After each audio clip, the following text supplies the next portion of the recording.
The Graveyard Shift. 15 years. That's how long I've been working the night shift at this cemetery, a place filled only with darkness and heavy silence. My shift starts at 11 p.m. and ends at 7 a.m., during a time when the rest of the world is asleep. Over the years, I've seen a lot, mainly teenagers causing trouble or the occasional group of drunk people, but tonight was different. The night started like any other. I arrived early, had a brief chat with the daytime worker before he left. Then, it was on to the usual routine, a quick check.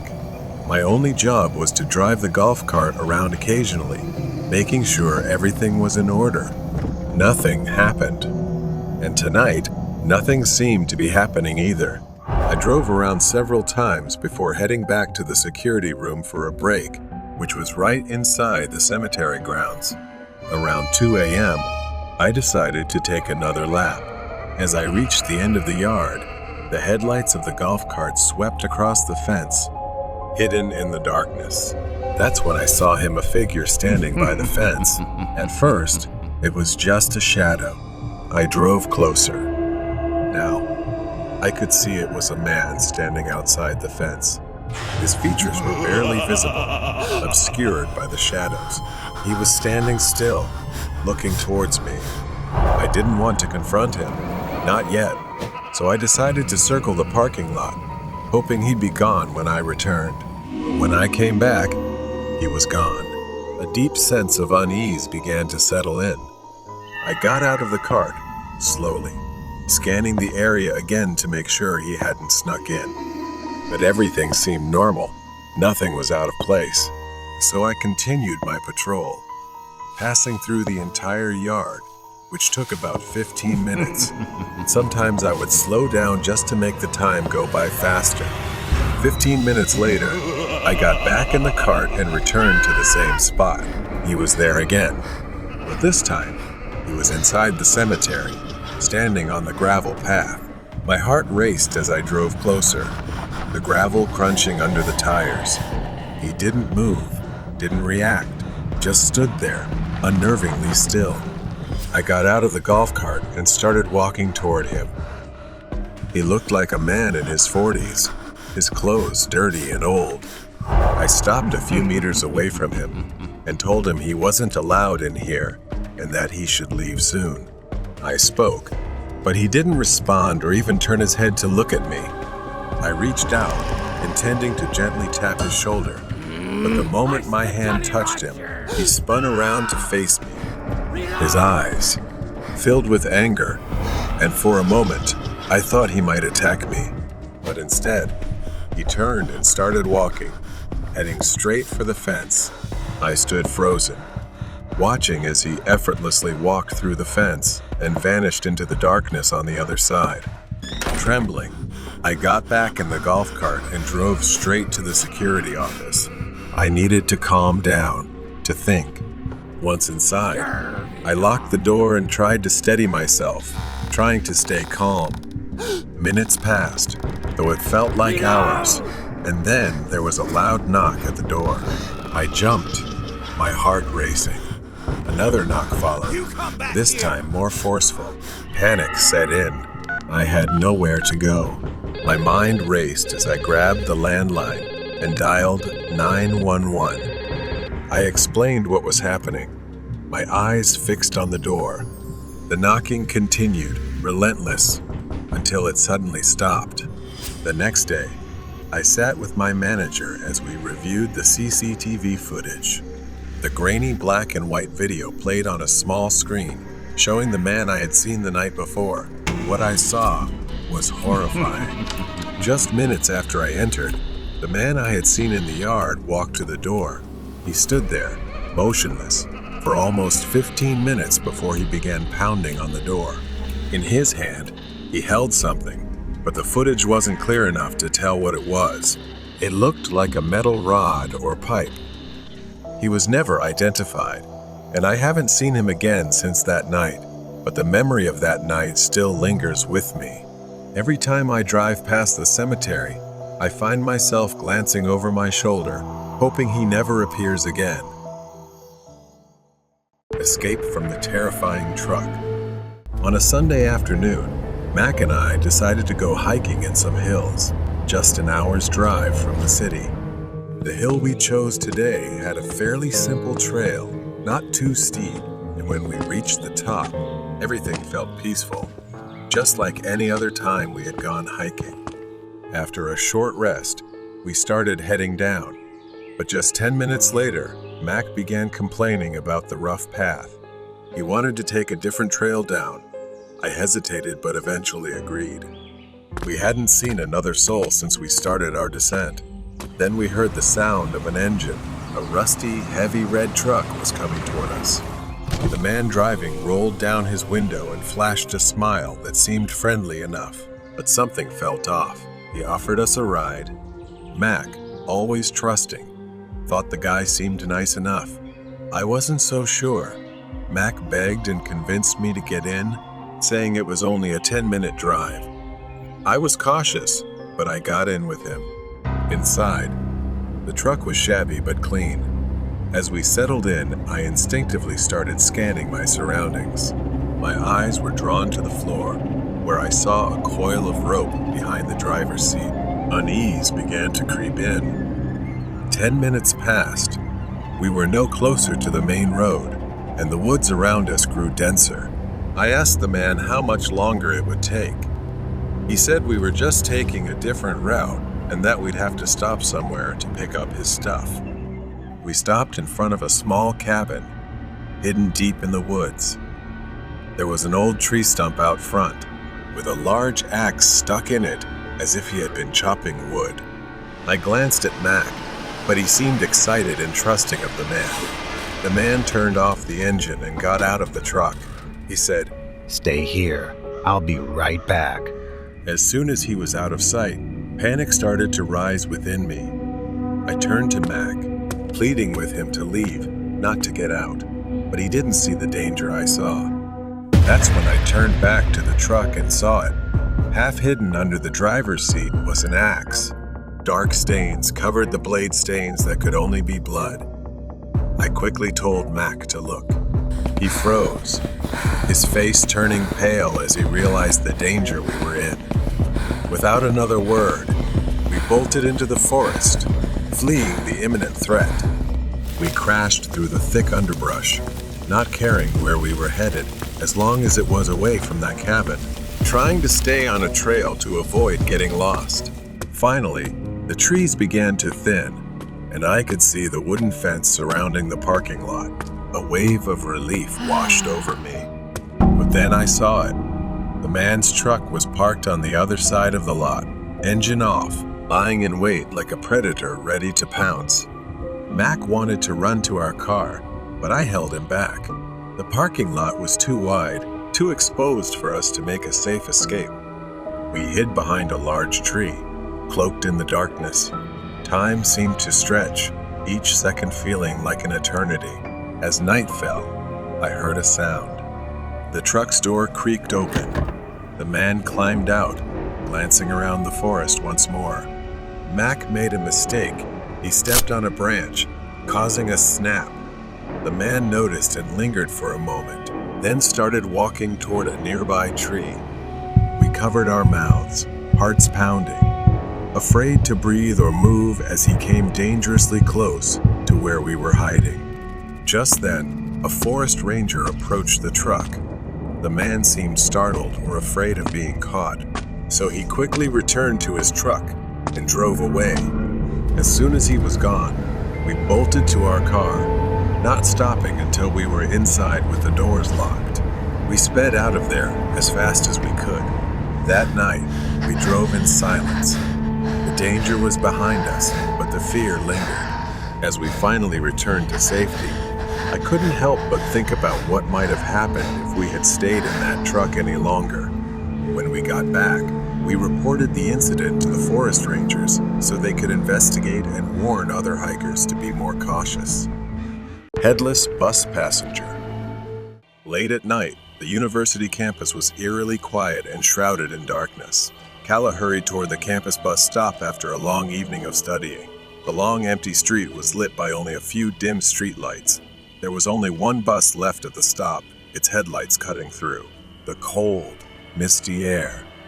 She boarded the bus, her eyes briefly glancing at the driver, a man well into his years, his face lined with deep wrinkles and dark, unreadable eyes.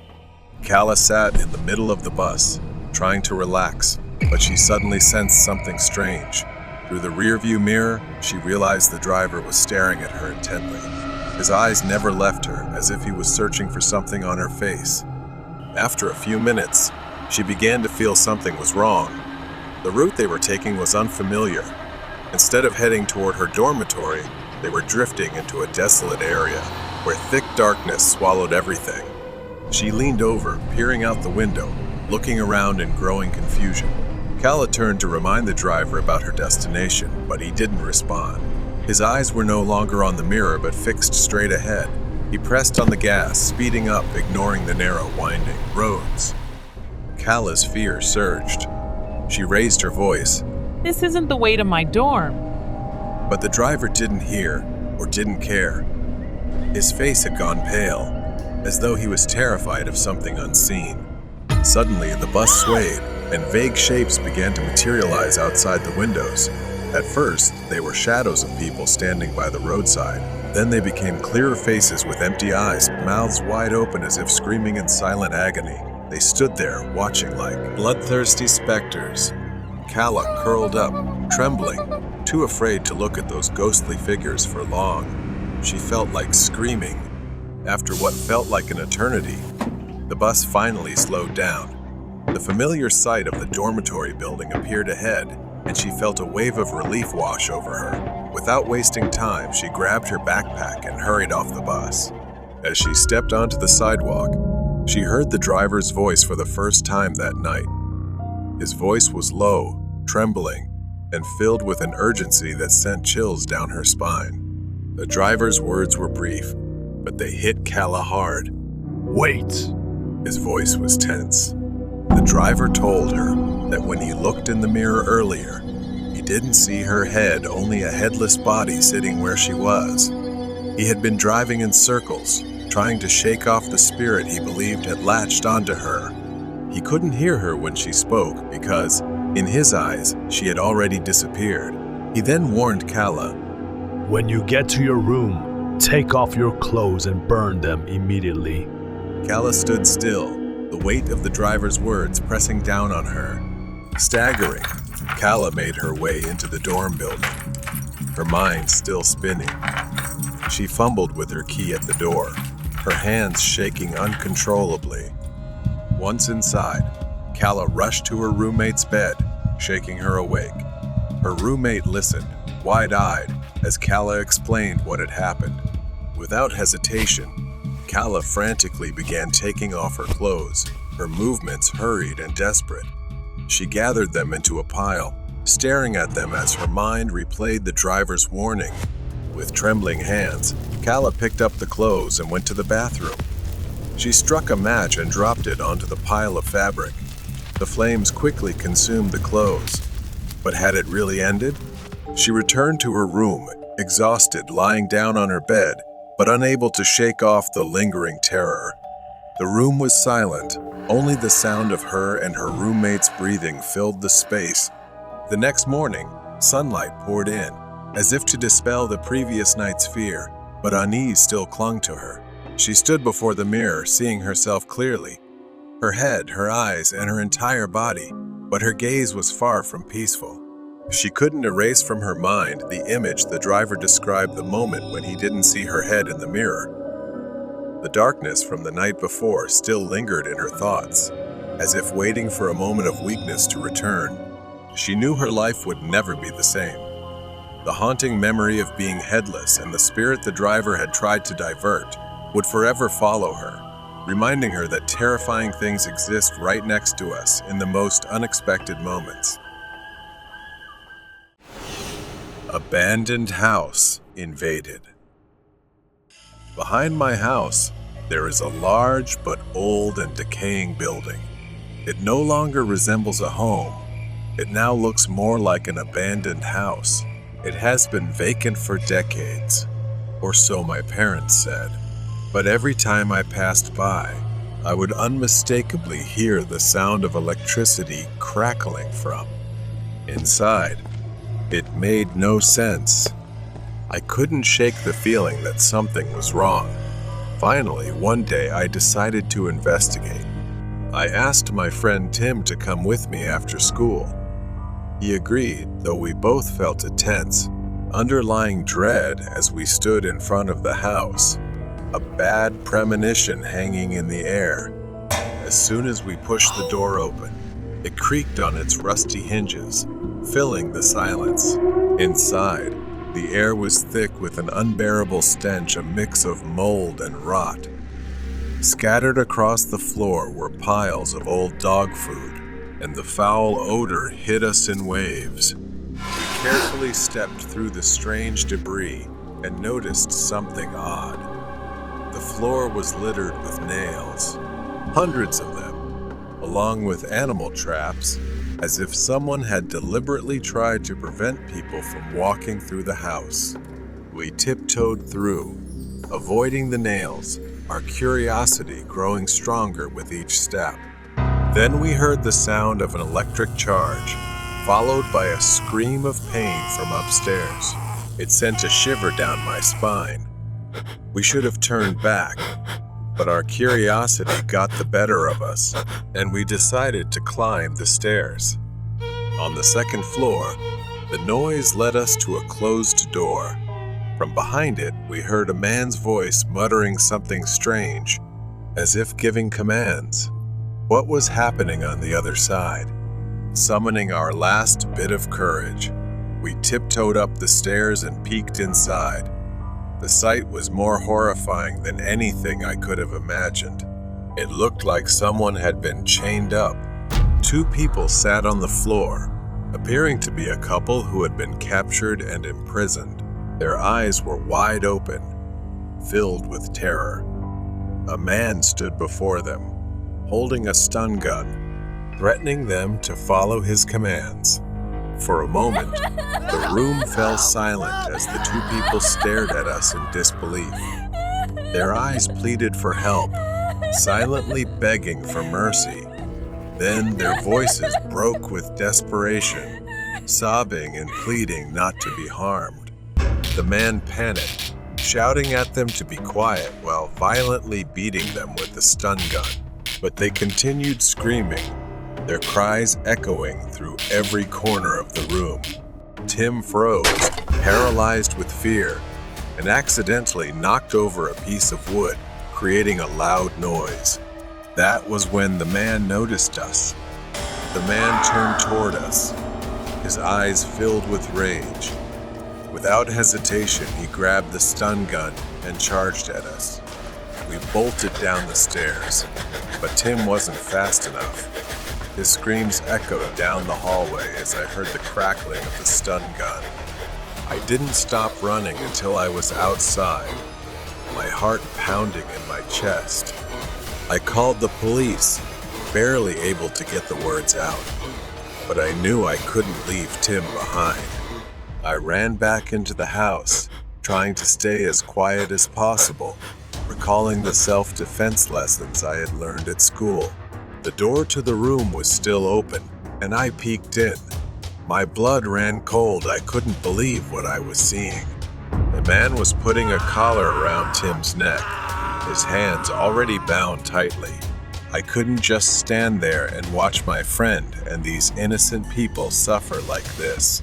Rage surged through me, and I charged at the man, kicking him with all the strength I had. He staggered and fell, dropping the stun gun. I grabbed it, threatening him. Moments later, the police arrived and pulled me away from him.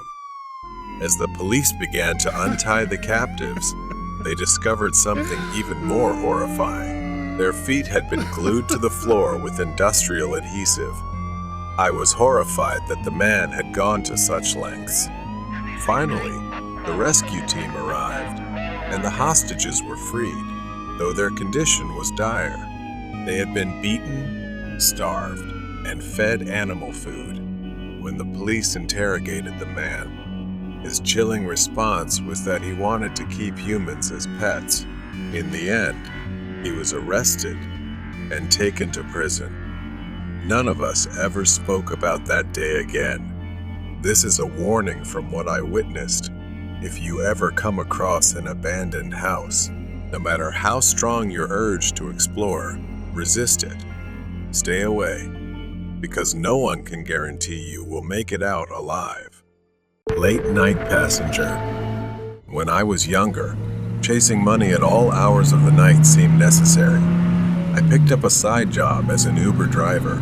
The job wasn't glamorous, but driving around the big city was something I enjoyed. Every day after 5 p.m., I'd grab a quick bite and begin my Uber shifts. Most nights ended around 2 a.m.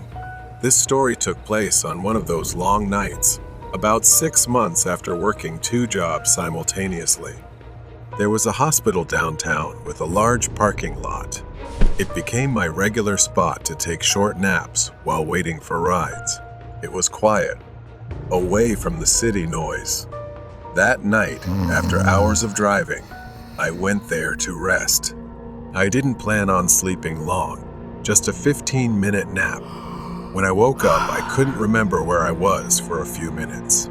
I glanced at the dashboard, and only 15 minutes had passed. My music playlist was still playing, soft and mellow. I checked my phone, hoping I hadn't missed any ride requests. That's when I saw it. In the rearview mirror, I caught a glimpse of something that made my heart stop. A man was suddenly sitting in the back seat. He was right behind me, just staring. Then he smiled, a creepy, unsettling grin. I turned to face him, and sure enough, he was there. He looked disheveled, his clothes torn and dirty, and he only wore one shoe. His face was grimy, and he seemed exhausted, like he had been on the streets for a while. Something wasn't right with him. I didn't know how long he had been there, how he got in, or what he wanted. I glanced at his hand, and there it was, an open phone displaying the Uber app. My mind started racing.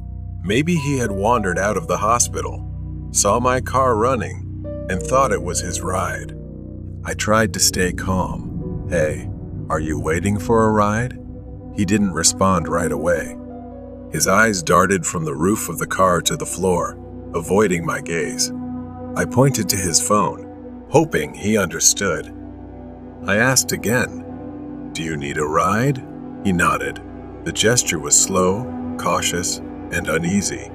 I forced a smile and told him I'd take him where he needed to go. I tried to act normal, to ease the tension in the car. But deep down, something about this man wasn't right.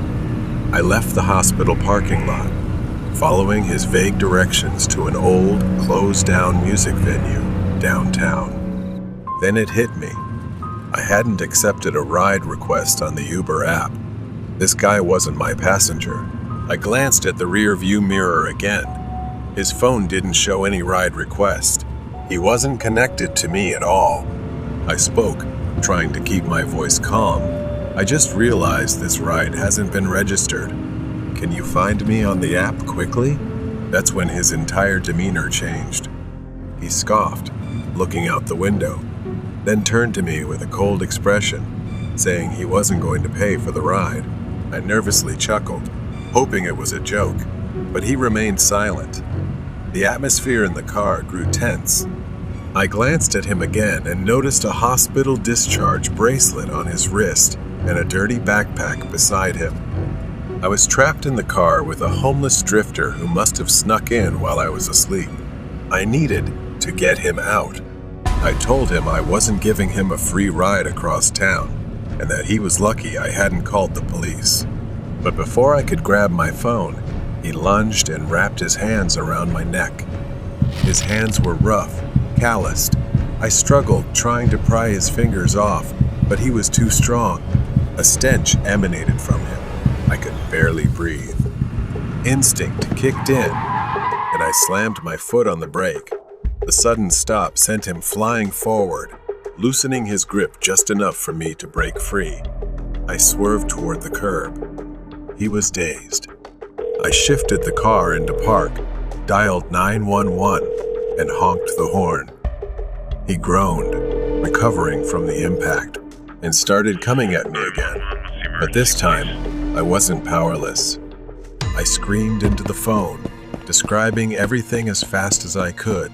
Then, as if he realized the game was over, he grabbed his backpack and bolted out of the car, vanishing into the night. A few blocks away, the police caught up to him. I watched as they cuffed him. Later, I found out he had escaped from the hospital after being admitted for an overdose. He wasn't just a drifter, he was dangerous, and I had escaped something terrible. As the night came to a close, the only thought in my mind was, I'll never forget to lock my car doors again. Night shift at the morgue. I worked as a security guard at a local hospital in the morgue area. The place often experienced break-ins by a few addicts trying to experiment with some strange chemicals stored in the lab, and eventually it became their final resting place. Everything started like a normal night shift. Hygiene plays a crucial role in the hospital. To keep the place more sanitary, they recently installed automatic sliding doors that open when someone passes by, eliminating the need to touch any door handles. Every night at exactly 3:00 a.m., the door would open for a few seconds and then close again. I believe the door was programmed with some kind of time-based trigger. But when I contacted the door installation company, they told me that was impossible since the door was designed to open only when the sensor was activated or manually operated. So, this continued without explanation for a long time and became a routine for everyone watching the door open and close on the monitor every night. Tonight, I was on shift alone because my colleague was sick, and there wasn't enough time to find a temporary replacement on such short notice. I was no stranger to danger and didn't worry about working alone at night. The security monitors showed only 2 cameras, one facing the control room and another at the far end of the hallway looking toward the morgue entrance. When the clock struck 3:00 a.m., I did what every night guard on duty would do. I started watching the screen. As usual, the door moved, but honestly, I still got chills sometimes from the sudden rush of cold air every time the door opened. Suddenly, the door remained open. I thought it was a screen glitch, but the lights on the door were still flashing. I waited a few minutes, but I soon realized I had to go down the hallway because the morgue door was strictly prohibited from being left open. As I walked down the hallway, the cold air blew against me, and I thought it would be even colder when I reached the morgue. I had hoped that the door might have closed by the time I got there, but just as I saw on the monitor, the door was indeed still open, and the camera was functioning normally. I tried waving my hand in front of the sensor, but it was useless. The door didn't budge. I reluctantly considered my next option, which was to check the sensors from the inside. As I turned around to look down the hallway, the door finally closed. I felt my hair stand on end as a strange quietness settled in a sensation like someone was standing right behind me. Out of curiosity, I went back to the monitor. I decided to rewind the security footage to the moment I approached the door to see if I could spot anything unusual. And what I saw was something I shouldn't have witnessed. There was a girl standing in front of the door behind me. I couldn't clearly see her face because of her long black hair and the white dress she was wearing. She just stood there smiling, staring at me with one eye. To this day, I still can't explain it, as I had just been there and hadn't seen anyone. It wasn't until I checked the other camera that faced the entrance to the control room that I truly shuddered, and I still have nightmares about it to this day. Due to a mysterious power surge, most of the data on the drive was completely corrupted. I stared at the blank screen, my mind reeling. The events of that night played over and over in my head, and I couldn't shake the feeling that something was still in the room, watching from the shadows. Every night, as I try to sleep, when the clock strikes 3 a.m., I can still feel the chill in the air, the weight of invisible eyes on my back, and the quiet whisper of the girl who is there. Trained to hell. Rai, he had once been a professional thief. No matter where he was, he could carry out his actions smoothly. That day, the location was the subway, and it was also where he would pay a heavy price for his sins. While fleeing from pursuit, Rai boarded a subway train that looked quite old, carrying the scent of damp concrete, rust, and something faintly metallic, almost like the smell of blood. The subway car was nearly empty, except for a few scattered passengers in various cars. Most of them seemed lost in their own worlds. One was dozing off, another absorbed in their phone. But then, at the far end of the car, there was an older man who looked quite terrifying. He wore a long, dark coat, his face obscured by shadows, but his eyes were cold and piercing, chillingly sharp. Rai tried to shake off the discomfort, shifting in his seat, looking elsewhere. But the feeling of always being watched made him very alert. The subway suddenly jolted, the lights flickering more violently before dimming to a weak, pale yellow. The train began to slow down, the sound of the brakes screeching like a high-pitched wail echoing through the thief's skull. He glanced around, noticing that the other passengers had disappeared, leaving only him and the mysterious man at the end of the car. He tried to stand up, move toward the exit, but his legs were stiff. The man in the dark coat began to stand up, moving toward him with slow, deliberate steps, his eyes never leaving the thief. The subway train came to a complete stop. The doors remained closed. The thief was trapped. The man approached the thief, raising one hand with fingers unusually long and thin, and waved it slowly in front of the thief's face. The thief's eyes glazed over, his mind succumbing to the invisible power of hypnosis. His body went limp, collapsing into the seat as he was pulled into a vision, deeper and deeper, until the subway car completely vanished. Rai found himself standing in a nightmarish version of a subway station. The walls were cracked and oozing a thick black substance, the lights flickering. The tracks were covered in a dense, glowing red fog that seemed to rise from the very depths of the earth, and the air was thick with the stench of decay.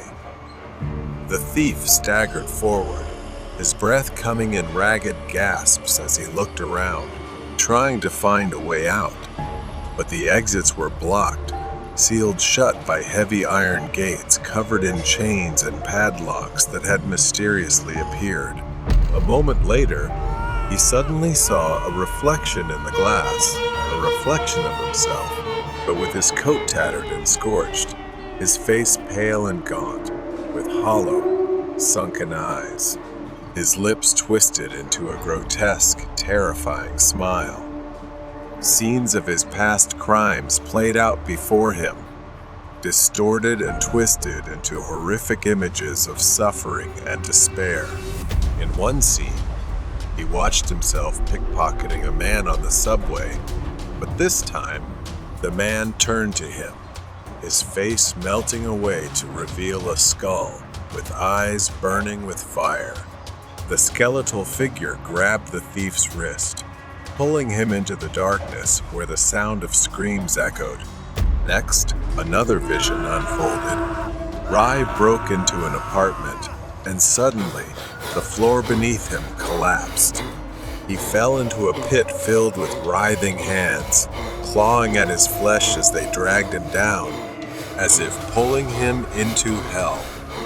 The images kept coming, each more horrifying than the last. Each vision was a punishment for the sins he had committed. He saw himself as one of the damned, trapped forever on this hellish train, riding the tracks of torment for all eternity. Inside the train, the thief was surrounded by the ghosts of his past victims. Their eyes burned with the fire of hatred. In his own eyes, the furnace roared with life, the flames growing hotter until they consumed everything. The thief was left in total darkness. The thief snapped back to reality, gasping for breath, his body drenched in sweat. He was back in the subway car. The man in the dark coat was gone, leaving only the sound of the train clattering on the tracks. Shaking, the thief staggered to his feet and exited the train. As he stepped onto the platform, he glanced back at the subway car. The train pulled away, the sound of its departure echoing through the empty station. The thief stood alone, the weight of his sins pressing down on him. Now he knew that there was no escaping the consequences, the punishment for his actions. Since that day, he has lived in darkness, plagued by agonizing headaches that feel like torture. He must live in fear, haunted by what he had seen and experienced. Perhaps this is just one of the punishments he has to endure. The girl in the red dress. The house we moved into after my father's death wasn't anything special, just another old, quiet mansion in the suburbs, far removed from our old life. It had been abandoned for a while, and it was clear why the rent was suspiciously cheap. Overgrown grass and neglected old furniture gave it a forgotten feel. But to my mother, it was home. I was 20 years old, and I dealt with my grief in my own way. Not long after we moved in, I began noticing small things slowly emerging in the house. But the sounds of whispers, creaking noises made me uneasy and anxious living there. It started with scratching, soft, persistent, on the other side of my bathroom door. At first, I ignored it, hoping it was just my imagination. But night after night, the sound continued. Then came the knocking, sometimes at the front door, sometimes at the window. It always came around midnight, but no one could possibly be there. We kept the gate locked, and no one could enter the yard. Yet the knocking continued. I told my mother. She dismissed it, saying, "It's just an old house." But I knew the house wasn't just old, it was holding on to something. One night, I invited my friend Joe to stay over. We were sitting in my room talking about school when we heard voices coming from the kitchen. It was well past midnight. Everyone should have been asleep. Out of curiosity, we pressed our ears against the door. A conversation was happening just outside, but we couldn't make out a single word. We tiptoed into the hallway, but the kitchen was empty, dark, cold. We checked the entire house, nothing. Everyone was asleep. The voices were gone, leaving only a chilling silence. A few weeks later, my brother decided to test his luck. He and his friends thought it would be fun to play with a Ouija board in my room while I was away. They thought it was just a silly, superstitious game. At first, nothing happened. They laughed awkwardly, asking questions but receiving no response. Then one of them froze. His face turned pale, his body stiff like a statue. Without a word, he bolted from the room, his friends close behind, terror in their eyes. Once outside, the guy finally spoke. He had seen her, a girl, standing at the bathroom door, wearing a red dress, her hand on the knob, staring at them. He said she couldn't have been older than 13, and her eyes were filled with something he couldn't describe. Fear, anger, curiosity. When my brother told me this, I thought he was just trying to scare me. Of course, I didn't believe him. Why would I? I had never seen her. But the story haunted me, lodged deep in my mind like a splinter I couldn't remove. Later, I had a birthday party at a friend's house. Jordan, a friend of mine, got drunk, so I took him to my room and told him to stay there until he sobered up. He collapsed onto the bed and fell asleep. Later, I went to check on him.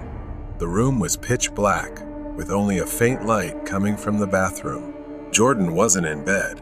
He was sitting at the bathroom door, one leg in, one leg out, talking to no one. I tapped his shoulder.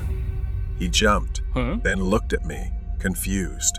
He glanced back at the bathroom, then at me again. He mumbled, "I thought I was talking to you, but I just laughed it off, thinking he was too drunk."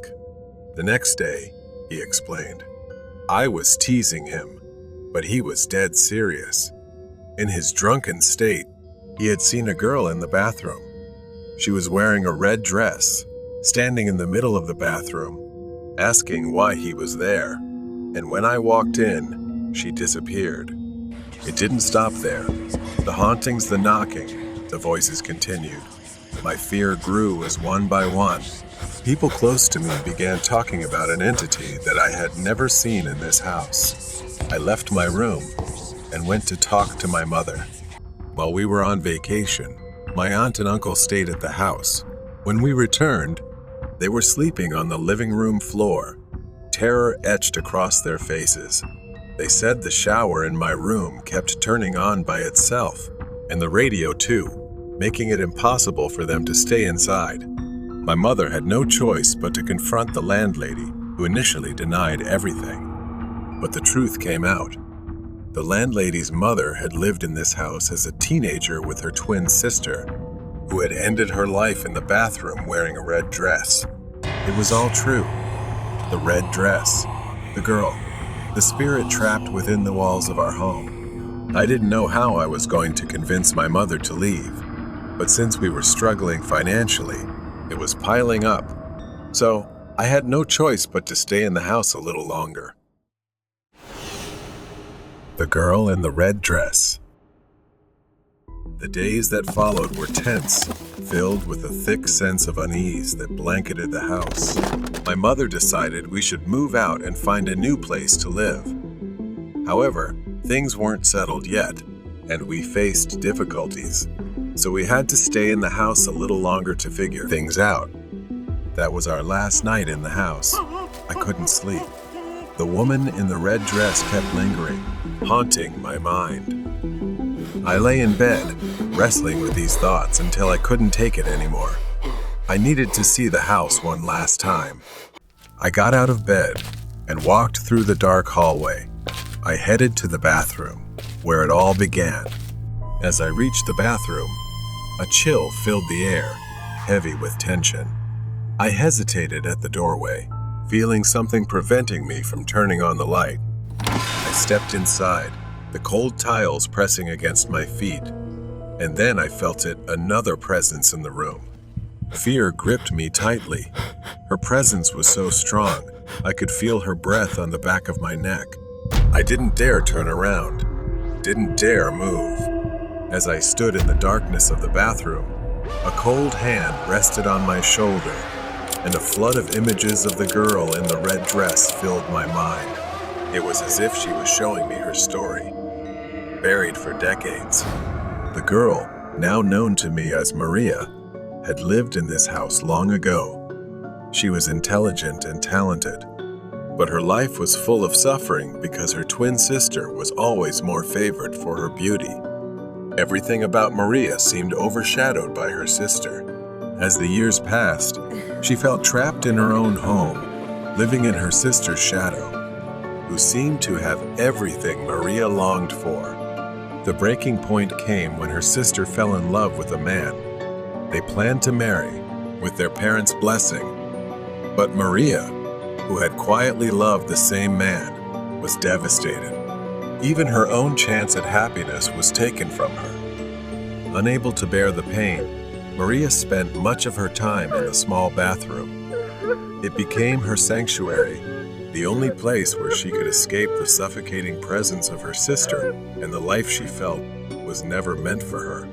One night, overwhelmed by sorrow and loneliness, she made a tragic decision. She thought that leaving this world would make things better, and she ended her life in that very bathroom.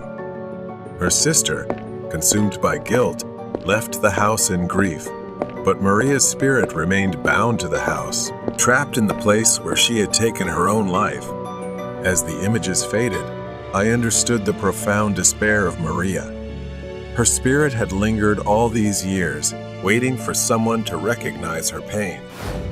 But now, as I stood there in the bathroom, I felt a strange connection with her. The sorrow that had once filled the room was replaced with an intense urge to help her find peace. I whispered, trembling, calling Maria's name. I told her, "I understand what you've been through. You don't deserve to be so alone. I'll leave, and you don't need to stay here anymore. It's time to let go and find peace." In that moment, the cold hand on my shoulder lifted. The oppressive air slowly began to ease. For the first time since we moved in, it felt as if the house itself had released its hold on her after all this time. That night, I slept in my bed without fear, no knocking, scratching, or voices. Everything had disappeared. Perhaps she had finally left, freeing herself from the chains she had once forged. The next morning, as we packed the last of our belongings into the car, I looked back at the house one last time. The sun shone brightly, casting a warm glow over the old, stately mansion. As we drove away, I felt that Maria had found the peace she longed for. The house was just a house now, no longer haunted by the sorrow of the past. And though I know I will never return, I will always remember Maria, the poor girl in the red dress, who finally found the freedom she had been denied in life. Screaming in the crematorium. I work at the morgue in the crematorium area.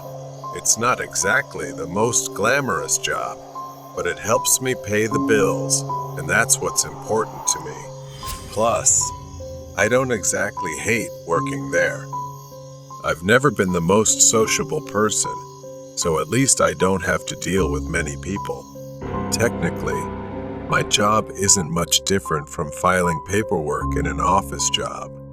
The tasks involve checking tags on bodies to ensure everything is in its rightful place, placing a body in, cleaning one of the machines for another body, and collecting the ashes. I have to admit, though, that sometimes this job can be a bit more gruesome than office work, especially when dealing with a severely decomposed body or a dismembered cadaver from a medical case.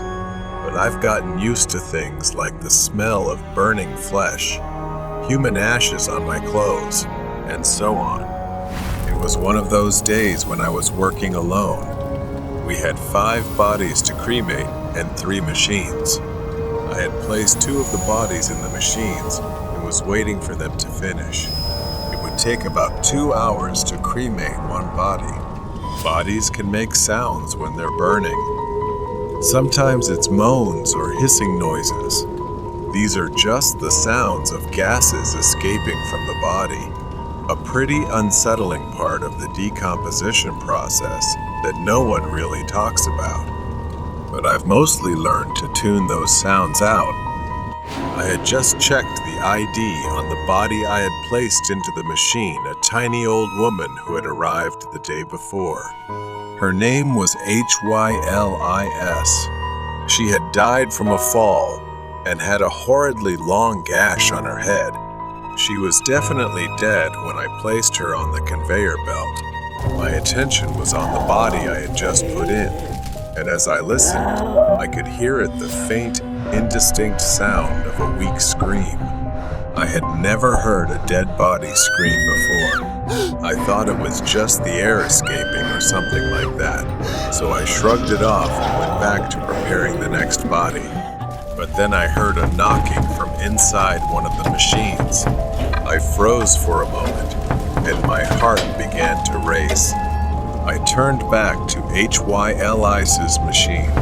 She had been burning for nearly an hour. Her body should have been nothing more than charred bones.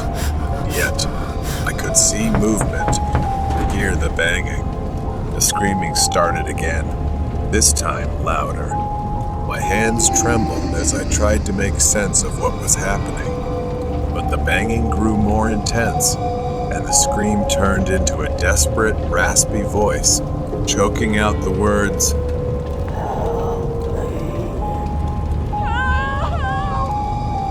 I stepped back, starting to feel uneasy as something banged against the door again, causing it to warp. But I could swear that the body had moved. Then, the door of the machine buckled. Flames burst out from the sides, and smoke filled the room. The door flew open, and I saw a shadow move through the flames. I held my breath as I realized this was no joke. I stumbled backward, seeing charred, skeletal hands emerge from the door of the machine. I didn't wait to see more. I turned and ran, sprinting toward the door, not stopping until I was out on the street. The smoke alarms were blaring as I reached the door, and the sprinkler system had activated. Sirens wailed in the distance as firefighters arrived on the scene, and they managed to extinguish the flames. The crematorium was reduced to a charred skeleton. The next day, the news reported a mysterious fire at the crematorium, destroying most of the building. The cause remains unknown, and her remains are believed to have been lost in the fire. We met a crazy clown in the woods. In the summer of 2016, amid bizarre clown sightings across the USA, I stayed at our friend Milo's house, which bordered a dense forest. After a day of movies and snacks, we felt restless and decided to take a late-night walk. Armed with flashlights, we ventured into the forest at 2 a.m., our conversation mingling with the sounds of the night. By 2:45 a.m., we reached a clearing with an old, creaky playground, until Milo pointed towards the old restroom building. There, partially illuminated by our flashlights, stood a man in a tattered blood red clown suit. Unlike the playful clowns from childhood, this one was menacing. His face was pale, with smudged makeup and a wide, eerie grin. His hair was a tangled mess of red and black. Paralyzed with fear, we watched as the clown stared at us, his head tilted to one side. Then, he started walking towards us, slow but deliberate. Panic surged through us, and we instinctively backed away, trying to decide whether to flee or confront the figure. Suddenly, the clown broke into a sprint. Help me! That was all the motivation we needed. We turned and ran as fast as we could back towards Milo's house, the forest path a blur beneath our feet. After what felt like an eternity, we burst out of the forest and onto the road in front of Milo's house. We glanced back and saw the clown standing at the forest's edge, partially illuminated by the streetlight. He had stopped running but was still watching us, his sinister grin visible even from a distance. In his hand, he held a big rusty axe. We didn't wait to see what he would do next. We bolted into Milo's house, slamming the door shut behind us. Milo's parents were out of town, so it was just the two of us, alone and terrified. We gathered in the living room, each of us trying to catch our breath and process what had just happened.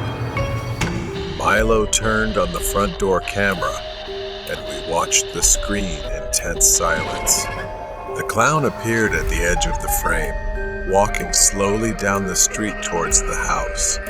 He stopped in front of the gate, looking around as if searching for something. My heart sank as he approached the front door, his gaze fixed on the camera. He leaned in close, his his face filling the screen, and made a series of grotesque, mocking gestures. He waved the knife slowly before stepping back and disappearing down the street. We spent the rest of the night huddled together, too scared to sleep. The image of the clown's twisted grin and the knife haunted our thoughts. We didn't tell anyone about the encounter, fearing disbelief or ridicule. To this day, the memory of that night lingers, a chilling reminder of how a seemingly innocent adventure can turn into a nightmare. We often wonder what might have happened if we hadn't run back to Milo's house, and the unsettling question of who, or what, the clown continues to haunt us. Hide and seek in an abandoned house. Today, I decided to ignore my parents' warnings and meet up with my friends to play hide and seek in the old abandoned house near the woods. I remember everything clearly: the musty air, the creaking floors, and the thrill that washed over me as we sneaked into the dilapidated building. Jack, Rian, Lexi, and I. We loved adventure and the adrenaline rush, but nothing could compare to the mystery of that house. The house was surrounded by barbed wire, with the gate tightly locked, but we found a small hole in the wall, hidden behind overgrown grass, just big enough for us to crawl through one by one. As soon as I stepped inside, I felt something was off, but I couldn't pinpoint what it was. We decided to play hide and seek. It was my turn to seek, so I closed my eyes and started counting. The others scattered throughout the house, laughing, their footsteps echoing through the empty rooms. 98, 99, 100. I opened my eyes and immediately went searching for my friends. It didn't take long to find Lexi and Rian, but Jack was different. He was always better at hiding. I searched every nook and cranny, every room, until I caught a glimpse of a shadow darting by. Got you, Jack.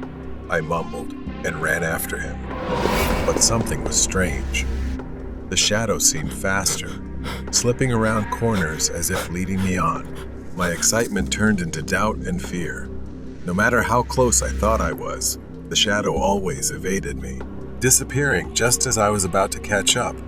Not long after, Jack finally came out of the master bedroom, scratching his head. He apologized, saying he had hidden in the closet and fallen asleep. But my heart skipped a beat. Who had I been chasing? I gasped and told Jack and the others what had happened. They laughed, teasing me for trying to scare them. Determined to prove it, I convinced them to play again. We played again. I resumed searching, but soon that uneasy feeling returned. The house was too quiet, too still. My friends were nowhere to be found, and the more I searched, the more convinced I became that something terrible had happened. Then I saw it again. A hand reached out from behind a wall, waving at me from a distance. Suddenly, I noticed a pair of shoes on the ground, just like Lexi's. I called out, but she didn't answer. The hand waved at me again from afar. I moved closer, but as I approached, the hand disappeared. I chased after it, only to find another arm waving from the top of the stairs. No matter how fast I ran, I couldn't find anyone. Then I saw a face that looked like Rian's in the window. He stood still, staring at me with wide, terrified eyes. I knew something was wrong. I pressed my face against the window to get a closer look, and it was a child, about our age, but with a wrinkled, aged face, eerie and twisted. His clothes were stained with red patches, and I froze when I saw him holding something, a long, rusted, sharp metal rod. Before I could move, he spoke in a chilling voice. "Oh, you found me. Now it's my turn." He grinned widely, then began counting. 1, 2, 3. Panic surged through me. I didn't take the steps one by one. I bolted down the stairs as fast as I could. His laughter echoed behind me. I remembered the secret closet Jack had hidden in earlier. In desperation, I dove inside, pulling the door shut and holding my breath as I listened. I didn't dare make a sound. I squeezed my eyes shut, praying he would leave. I must have passed out from lack of oxygen. When I woke up, I was in the hospital. It turned out my parents and the police had been searching for us all night, and my friends had managed to escape to alert them. Later, we found out that he was the escaped mental patient the police had been searching for. Because he was as short as a child, he had crawled through the hole in the back wall and turned the abandoned house into his temporary hideout. His favorite thing to do was play hide and seek with children, and then harm them in various ways. The most terrifying part, the police still haven't caught him. The elevator of apartment 13. I had just moved into a new apartment building, a towering structure of steel and glass in the heart of the city. The building was modern, with sleek finishes, key card access, and an array of amenities.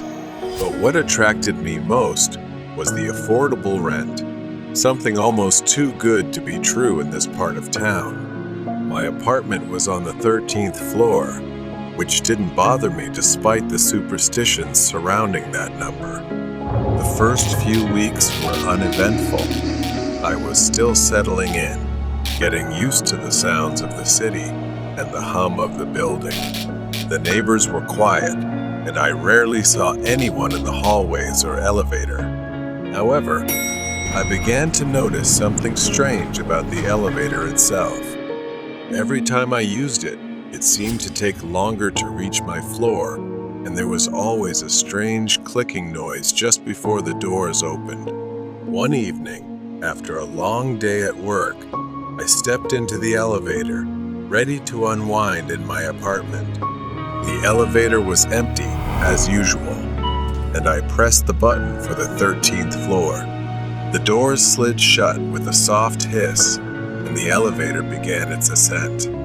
As I leaned back against the wall, I felt the familiar sensation of the elevator moving, but then, abruptly, it stopped. The lights flickered, and for a moment, I was plunged into darkness.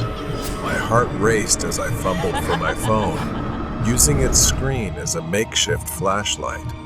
The elevator jolted, and the lights came back on, dimmer than before. Help me! The floor indicator showed that I was between the 12th and 13th floors.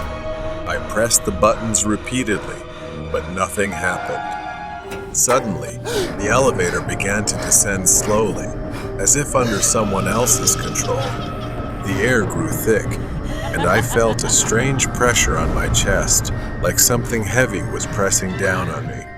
The clicking noise started again, louder this time, echoing through the small space. I glanced at the ceiling, half expecting to see the source of the noise, but there was nothing there. The elevator stopped on the 10th floor, and the doors opened. I peered out into the hallway, which was eerily dark, the overhead lights flickering sporadically. My instincts told me to get out, but something held me back. There was a presence in the hallway, something unseen but undeniably there. The hairs on the back of my neck stood on end, and I quickly pressed the closed door button, my hands trembling. The doors shut, and the elevator continued its descent, but the clicking noise didn't stop. It was almost rhythmic now, like footsteps above me. I stared at the ceiling, fear gripping me as the noise grew louder and faster. The elevator stopped again, this time on the 8th floor. The doors creaked open, and I saw a shadowy figure standing in the hallway, just out of the light's reach. My breath caught in my throat. The figure didn't move, but I could feel its eyes on me, watching. The temperature in the elevator plummeted, and my breath came out in visible puffs. I slammed my hand on the buttons, desperate to get the elevator moving again, but it refused to respond. The shadow began to move toward me, slowly, deliberately.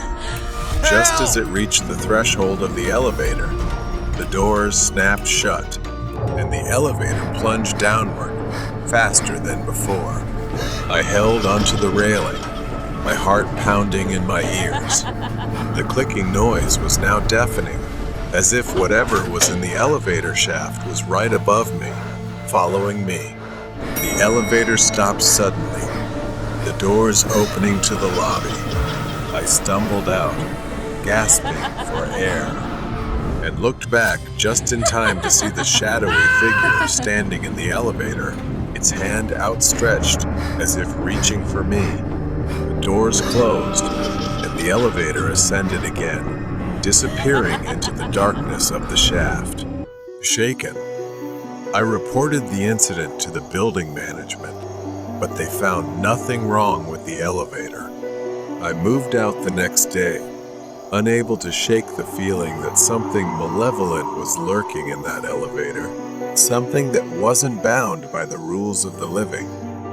To this day, I avoid elevators, especially in old buildings, and I'll never forget the feeling of that cold, oppressive presence in the apartment building of 13. It was a reminder that some places are haunted not by ghosts, but by something far more sinister. Red bracelet. I have worked at the hospital for 10 years, something I am very proud of. Most people I meet here have an average working time of just 1 year. The shortest time someone stayed was 1 week. Working here is not easy. They say staff are cursed if they do something wrong.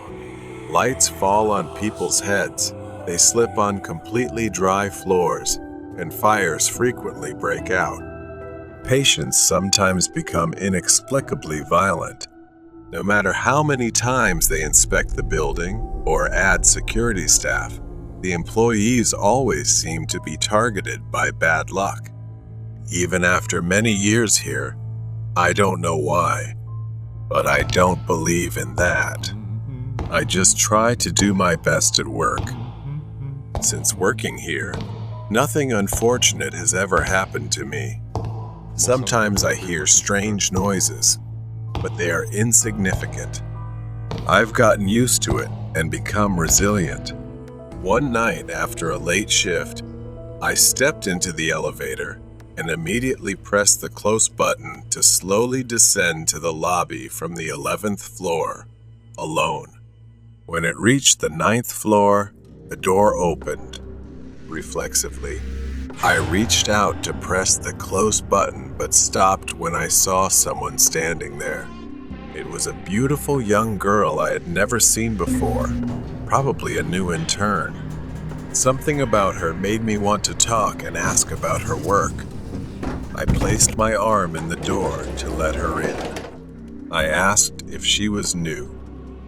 She shyly nodded without saying anything. I was very happy to get to know her. I saw her name tag. Her name was Ilsa. Every night after that, after my shift, at the same time on the 9th floor, Ilsa would be standing there waiting. This surprised me, but I thought it was just a coincidence. She didn't say anything, just bowed her head shy. For the first time in a long while, I decided to open up and make a new friend. One night, while going down in the elevator, as expected, the door opened on the 9th floor where Ilsa was waiting to get in. I decided to ask if she would like to have a drink with me. As soon as she stepped in, she heard a loud noise at the end of the hallway. Both of us looked out. From the corner of the hallway, a dark figure of a man appeared. He was tall, limping, and heading straight for the elevator. Wait! Wait! The man called out. She immediately reached out her hand to hold the door.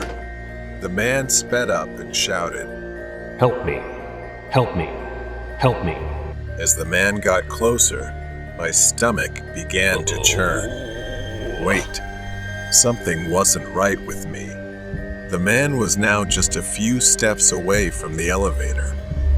He waved at us, revealing a red wristband that was bleeding. I immediately pulled Ilsa back and closed the elevator door. He pounded on the door continuously. I recalled the cold, clinical atmosphere of the morgue. The bodies lay on metal slabs, each with a red wristband. The image of a young girl's lifeless hand, limp from the weight of the wristband, flashed through his mind. "Well, you." His heart pounded, a mix of confusion and fear. The elevator swayed, bringing Jazz back to the present.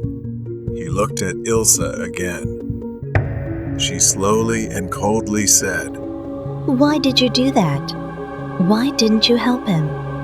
I replied, I couldn't help him. He was wearing a red wristband, which is only for the deceased in the morgue. She didn't speak.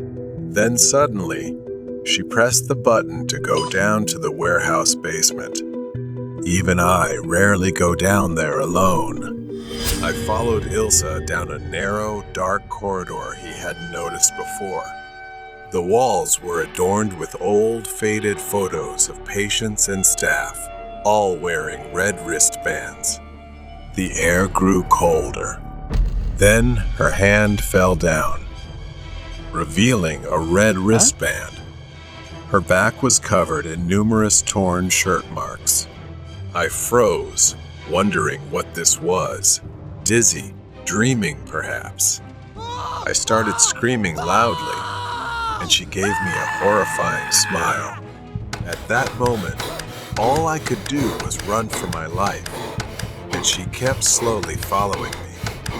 When I reached the elevator door, I pressed the button frantically, uncontrollably. But the elevator didn't open. My breathing was so rapid I couldn't control it. I just stood there, eyes closed, praying. I held my breath because she was only a few meters behind me, walking slowly. Without waiting any longer, I had to find the emergency exit to run up to the first floor. I ran like I had never run before. Thank God I escaped that dreadful, terrifying place. I might have stayed there too long. It was probably time to leave. The next day, I quit my job. Years later, after I left, I learned that it had been officially abandoned without any explanation. It was a horrifying and unforgettable experience for me. Horror story: The Strange Man with Red Eyes. This happened 6 years ago when I was working the night shift as a security guard in an old office building. Since then, I have never worked the night shift again. That night, the pale moonlight cast an eerie glow over the deserted scene, creating a chilling atmosphere. Around 3 a.m., I was doing my final patrol before ending my shift. As I walked through the dark hallway, I heard strange footsteps. I looked around, but saw no one. The footsteps continued, seeming to come closer to me. I started feeling uneasy, trying to stay calm and continue my work. But just as I reached the security room, the door suddenly opened. A man with disheveled hair and bloodshot eyes walked in. He was wearing a long black coat and carrying an old suitcase. There was no one around, and I couldn't understand how he got into the building at this hour. I swallowed nervously, trying to speak to him. Do you need any help? I asked, my voice trembling. The man didn't answer right away. He just stared at me for a long moment. Then he opened his mouth, his voice raspy like the wind through a crack in the door. I need to go to a very special place, a place you will never forget. I didn't understand his meaning, but I responded anyway. I can't leave the building during my shift. Can you specify the location? The man smiled in a strange way, his thin lips curling up. All right, take me to the basement. I was surprised, but didn't want to cause trouble, so I nodded and led him there. We stepped into the elevator, the air inside becoming oppressive. When the elevator doors opened at the basement level, a cold draft swept in. The man stepped out first, and I followed, feeling more anxious. He stopped in front of a small room, its door long locked. I didn't remember ever seeing this room before. The man pulled out an old key from his coat pocket, unlocked the door, and stepped inside. I stood outside, not daring to follow. I've reached my destination, he said from inside. Thank you for guiding me. I turned to leave, but suddenly, he appeared right in front of me, as quick as lightning. He placed his hand on my shoulder, gripping so tightly that it hurt. Remember, you have helped me, and I will remember you. I screamed, trying to break free, but I couldn't. A sharp pain shot through my chest, and I collapsed. My eyes gradually closed. I gradually saw the door of the room closing before my eyes, accompanied by his satisfied, creepy laughter. And then I fainted. When I opened my eyes, I was lying in a hospital bed. The doctor said I had a heart attack, but was lucky to survive. I recalled the man and asked everyone around about him, but no one had seen him, and the security cameras recorded no one but me. From the video extracted from the camera, it seems that I was talking to myself in front of the hallway door and then collapsed on the floor. It seems that I was taken to the hospital by the neighbors. I was haunted by his final look and his mysterious words. I could never forget that raspy voice, and every time I remember, I feel a chill down my spine. I had once guided a mysterious man, and it had changed my life forever. The Yin and Yang Train. The Midnight Express was a train shrouded in mystery and fear. It was said to appear only once a year on a stormy night, traveling through the remote countryside. Legend had it that those who boarded the train never returned. As a journalist for a local newspaper, I had always been skeptical of such tales, but I couldn't resist the lure of a good story. This year, I decided to investigate. It was a dark and stormy night, fitting for the task at hand.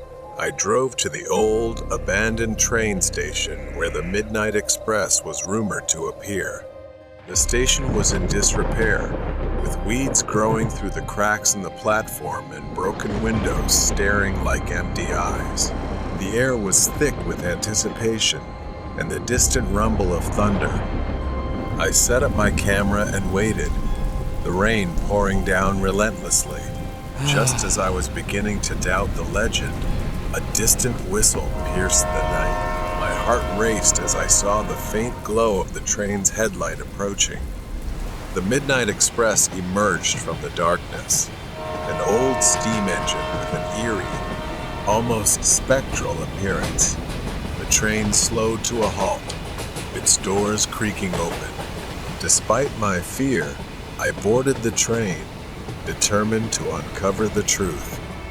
The interior was surprisingly well preserved, with plush seats and dim, flickering lights. The air inside was cold, and an unsettling silence hung over everything. I took a seat and prepared my notebook and camera, ready to document whatever I encountered.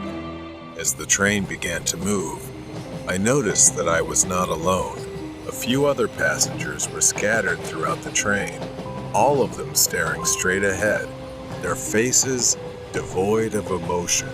I tried to strike up a conversation with the man sitting across from me, but he remained silent, his eyes empty and hollow. A shiver ran down my spine. The train moved through the night, the storm raging outside. I decided to explore the other cars, hoping to find someone willing to talk. As I walked through the train, I noticed the passengers all had the same vacant expressions.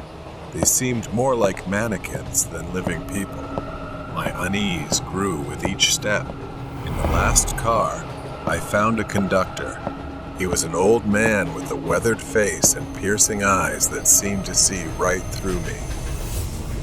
Can I help you? He asked, his voice gravelly and cold. I told him I was a journalist investigating the Midnight Express and asked about the passengers. They are souls trapped between this world and the next. This train is their purgatory, a place where they must confront their past sins before moving on. I felt a chill as I realized the gravity of his words. Why am I here? I asked. The conductor's eyes darkened. You sought the truth, and now you are part of it. You must face your own demons before you can leave. Panic set in as I tried to leave the car, but the door wouldn't budge. The train began to feel like a prison, the walls closing in on me. I ran back to my seat, hoping to find some way out. The passengers' faces seemed to contort into grotesque masks, their eyes following my every move. Desperate, I looked out the window, but the landscape had changed.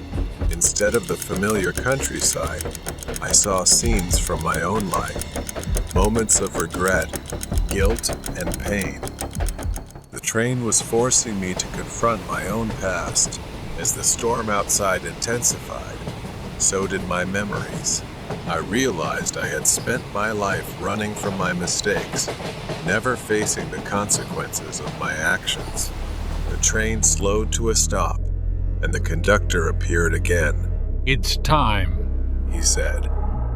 With a deep breath, I stepped off the train and into the unknown, ready to confront my past and seek redemption. The Midnight Express disappeared into the night, leaving me alone on the platform, but no longer afraid. I had found my story, and it was one that I would carry with me forever. The Stalker. I worked as a cashier at a home improvement store, and my coworker, Nicole, quickly became my best friend. She was very sweet, a bit shy, and unfortunately, she was often hit on by customers. Most of the time, it was just harmless flirting or a dinner invitation that she politely declined. But one day, something different happened. Nicole told me about a man who had asked her out. She had declined, as usual, saying that she had a boyfriend. The man seemed irritated but left without causing any trouble. Later that day, he came back. Nicole was helping a customer, so I was alone at the counter when he approached me. He looked quite handsome, but there was something about him that made me feel uncomfortable. He spoke in a deep voice and said he was there to see Nicole. I asked how he knew her, and he lied, saying she had agreed to go out with him and that he was there to pick her up. I knew that wasn't true, so I told him she had already left, hoping he would go away. Instead, his expression darkened, and he crossed his arms, asking why he couldn't see her. Thinking quickly, I blurted out, "She's my fiancée." It was a lie, but it was the only thing I could think of to make him back off. His eyes narrowed, and he looked me up and down with disdain. Someone like her with someone like you? He scoffed at me. I held my ground, repeating that she wasn't available. He stared at me for a long moment before turning and leaving. I told Nicole what happened when she came back, and she felt creeped out but also found the fiancé excuse quite amusing. We laughed about it, thinking it was over. But 2 weeks later, the man returned, this time after dark. Nicole and I were closing up when we heard a loud bang on the glass door. We both jumped, And there he was, pressing his face against the glass, his eyes wild. "We're closed," I told him, but he didn't move. Nicole shouted at him to go away, but he just stared at us, his breath fogging up the glass. He pointed at me, his eyes full of rage. He yelled, "I'm not here for her. I'm here for you. If I take out her husband, she'll be mine." My heart pounded as I realized he intended to kill me. I told Nicole to run to the manager's office and call the police. 911, what's the emergency, please? As she ran off, the man started ramming the doors, trying to break them down. I was terrified, but I knew I had to keep him outside. I grabbed a 2x4 from behind the counter, ready to defend myself if he got in. The glass doors shook violently, and I was sure they were about to give way. But then Nicole came running back, swinging another piece of wood and yelling that the police were on their way. The man finally stopped, glaring at me one last time before turning and disappearing into the night. The police arrived, but by then, he was long gone. We showed them the security footage, and they promised to keep an eye out for him. A few days later, we heard he had been arrested in a nearby town for stalking another woman. Nicole and I were both shaken by the experience. We quit our jobs shortly after and found safer work. We still talk about that night sometimes, grateful that we had each other's backs. But the memory of his twisted expression and the sound of him trying to break in still haunts me. The crazy man blocked the truck. It was a torrential, rainy day. After finishing a long, exhausting day at work, I drove my old, large truck back home. The windshield wipers battled against the pouring rain, moving in a steady, hypnotic rhythm. The radio crackled faintly, almost drowned out by the sound of rain pounding on the truck's metal body. The road ahead was nearly deserted, a winding path through a remote forest. Tall, ominous trees loomed on both sides, their branches reaching out like twisted, skeletal hands. My hands gripped the steering wheel tightly, my knuckles white from the cold. My eyes were focused on the road, but my gaze was weary, longing to be home soon. As I rounded a bend in the road, my headlights caught a figure standing in the middle of the road.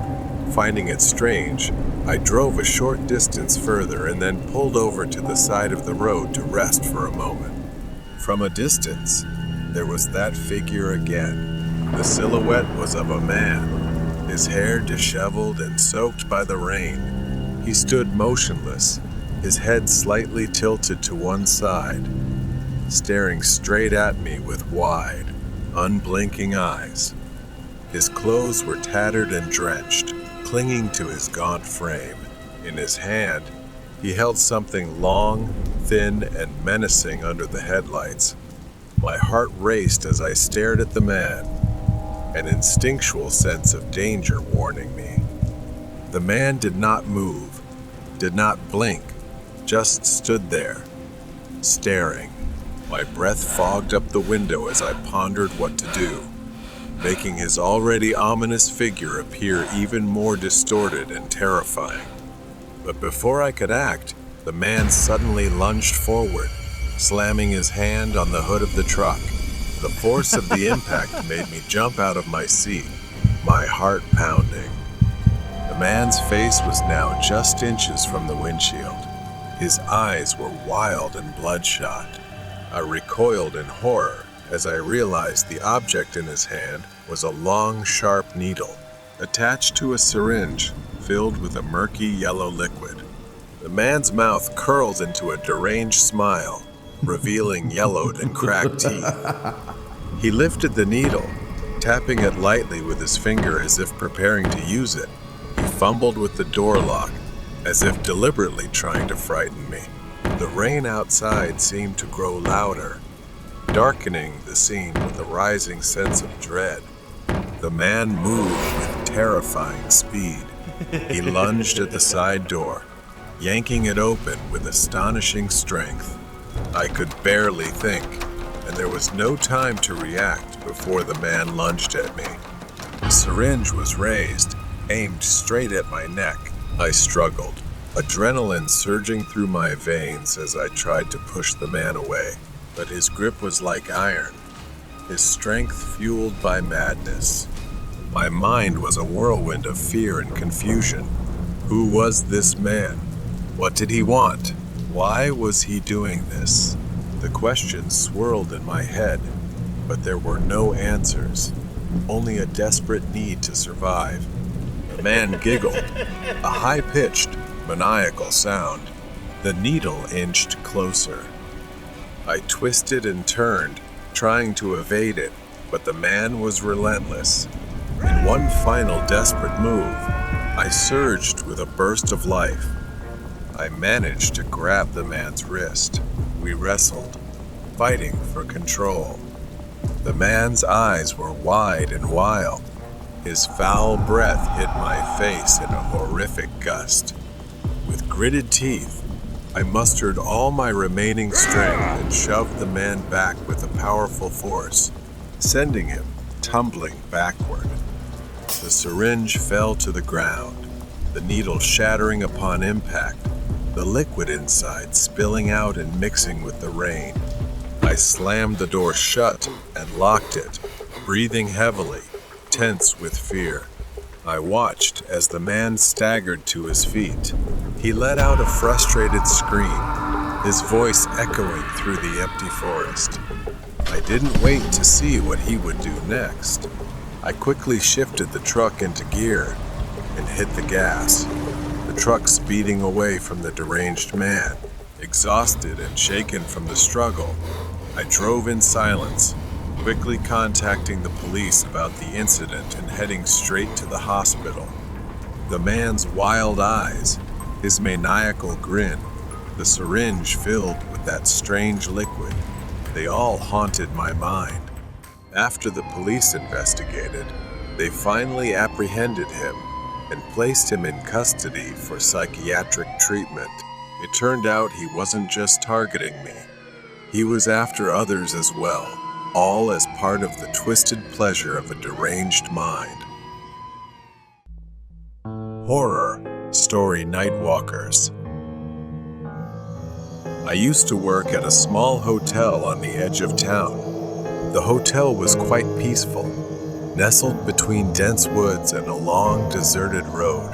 After a hurricane swept through the town, business slowed down significantly. I worked the night shift, from 6 o'clock p.m. to 2 o'clock a.m., often without seeing anyone for hours.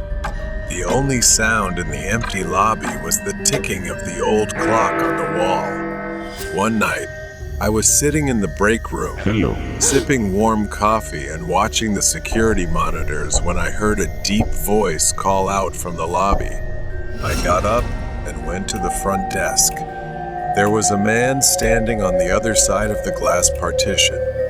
He was tall, with wild hair and a strange, jittery energy about him.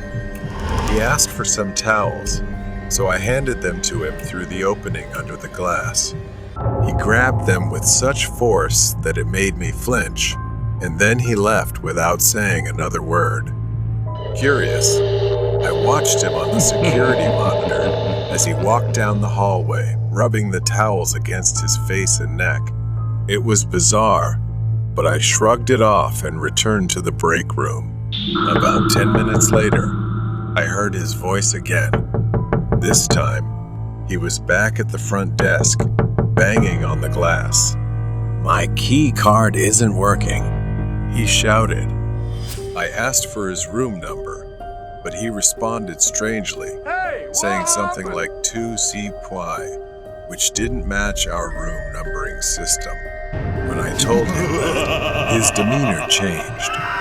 He leaned close to the glass, his eyes wide and wild. "I'm going to kill you," he said with a cold smile. I froze as he repeated it, louder each time, until he was nearly screaming. I grabbed the phone and dialed 911, shouting at him that the police were on their way. He stared at me with that twisted smile, mocking me as I spoke to the dispatcher. Finally, he left the hotel, disappearing into the night. I was shaken but relieved that he was gone. I decided to stay in the lobby for the rest of my shift. When my relief arrived at 2:00 a.m., I hurried outside, eager to get home. The cold night air bit at my skin as I walked through the empty parking lot. Suddenly, I heard a noise behind me, like someone walking on tiptoes. I turned around, and there he was, hiding behind a car. Oh my God! His eyes followed me from the shadows, and he whispered, "I'm going to kill you." Panic surged through me. I looked around, trying to decide what to do. My only chance was to run to the nearest house with a light on. I sprinted to the door and pounded on it, screaming for help. Just as he grabbed me from behind, the door flew open, and the homeowner shouted, scaring him off. I collapsed in relief as the homeowner called the police. The police arrived, but he had already disappeared. I identified him on the security footage, but they never caught him. To this day, I still wonder if he's out there, lurking in the shadows, waiting for another chance. The Window Stalker. It all started that day, when I was just a child, too young to fully comprehend the horror that was about to unfold. Our home was always cozy, with large windows in the living room that overlooked the beautiful garden outside. I was sitting on the couch with my back to the window, fully immersed in my favorite TV show. My mother was in the kitchen, doing her usual chores, but then something caught my attention. In the reflection of the TV screen, I saw the silhouette of a man. I could see him through the glass, standing motionless in the garden behind me. I thought it was probably my dad, so I didn't turn around. I called out, "Horror story about a truck driver." As soon as I said that, I saw my mom freeze and then rush into the living room. When my mom saw the figure standing outside the window, her face went blank. I had never seen her look so terrified. I turned around. There he was, a stranger, a scruffy man with wild eyes, just standing there staring at us with a sick, twisted grin. He didn't seem to care that he had been spotted. He just smiled wider, almost enjoying the fear he was causing in my mother and me. Without hesitation, my mom yelled, threatening to call the police if he came closer, but I could sense her fear. And then he said something that still chills me to this day. He growled through the glass with a menacing voice, "If you touch that phone, I'll break this window, and neither of you will be safe." My mom hesitated, torn between calling for help and protecting me, unsure of what to do next. His eyes flared with anger as he fumbled with something inside his coat. And then, in the blink of an eye, he lunged toward the back door. I heard him pounding on it, frantically rattling the doorknob. Thank God it was locked. His frustration turned into rage. He screamed, demanding to be let in, threatening that if he got inside, he wouldn't spare us. I was too young to fully grasp the danger we were in. My mom grabbed me, pulling me off the couch, and we ran upstairs. We didn't stop until we reached the top floor, and that's when I saw my uncle, my mom's younger brother. My uncle was standing in the hallway, headphones on, completely unaware of the chaos downstairs. He was a big, muscular man, the kind you wouldn't want to mess with. He used to compete in boxing matches and had won several trophies. My uncle, confused, asked, "What's going on?" as my mom frantically explained. And just as she finished, we heard the man's voice again, coming from downstairs. His voice echoed through the house, saying, "The boogeyman is coming to get you." Those words were etched into my memory. My uncle heard it and told us to lock ourselves in the bathroom and call the police. My mom pulled me into the bathroom, locked the door as instructed, and called 911. I could hear the man downstairs, his voice growing more erratic. Then, the sound of glass shattering echoed throughout the house. My mom and I held our breath, frozen in fear, waiting for what felt like an eternity for something to happen. We waited and prayed that it was over. Footsteps echoed up the stairs. We braced ourselves, fearing the worst. My uncle slowly stepped out of his hiding spot, waiting for the perfect moment to tackle the man, relying on his sharp reflexes as a seasoned boxer.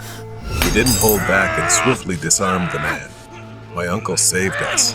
The door swung open, and the police arrived just in time, securing the situation. They arrested the man and informed us that he was a dangerous criminal they had been hunting for some time. That day changed everything. My mom never felt comfortable being alone again and always looked over her shoulder at the windows. If it hadn't been for my uncle, I don't know what would have happened. I still shudder when I think about it. The weird neighbor. At the time I am recounting this, it happened 2 weeks ago. I don't like my neighbors at all, so I am not bound by the idea of needing good neighbors. The neighbors living in the same row as me always play loud music, while the neighbors living in the opposite row are the scariest people I have ever met. Next to my house, there is a woman around 60 years old who is not friendly at all. She usually stays inside and looks out of the window in a strange and creepy way.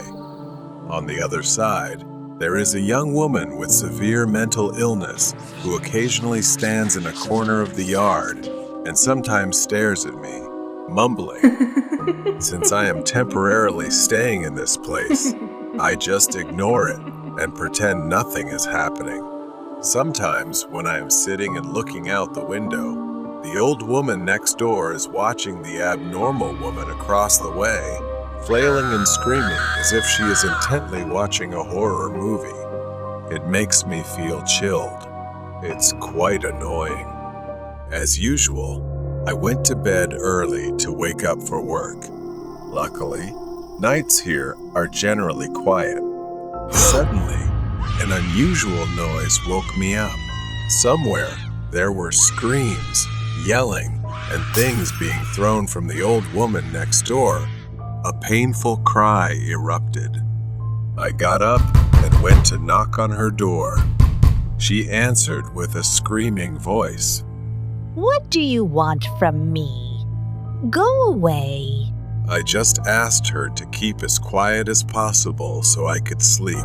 She glared at me with a frown. From somewhere, the mentally ill woman rushed over to where the old woman and I were standing and asked, Why did you dare to imitate? I was confused and wanted to leave immediately, but the old woman continued to glare at me with a frown. I went back home and went to bed in defeat, but I realized they finally became quiet. I didn't think much of it and silently thanked because I had finally escaped this situation. I was too exhausted. Straight until 3 a.m., I, being sensitive to even the smallest sound, suddenly heard a faint clattering noise downstairs. I stepped out to investigate, but didn't hear anything. So I thought I was just sleepwalking and went back to bed. I woke up again, as if someone was nudging me to warn me. Then I heard laughter or some animal sound. Panicked, I reached for my phone by the bed for light.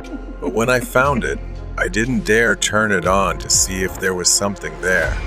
Suddenly, a shadow appeared at the head of the bed, like the old woman next door or the young girl.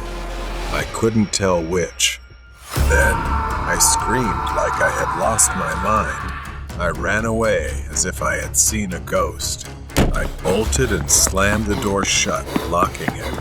I ran for my life. I suddenly woke up, panting, and looked out the window. Everything was silent. Perhaps I was haunted by what I had seen before. Maybe I would have to move sooner before I go insane. A few days later, that mentally disturbed girl was reported by the police for breaking in. I breathed a sigh of relief as if I had just passed a test. She looked at me again, then at that girl. Maybe this place is no longer safe. The house is haunted. When I was a child, I lived with my parents and younger brother in a large, beautiful house. But that house wasn't always ours. It used to be an old police station. At first, everything seemed perfect, but there was something deeply unsettling about the place. It all started when I couldn't sleep in one specific.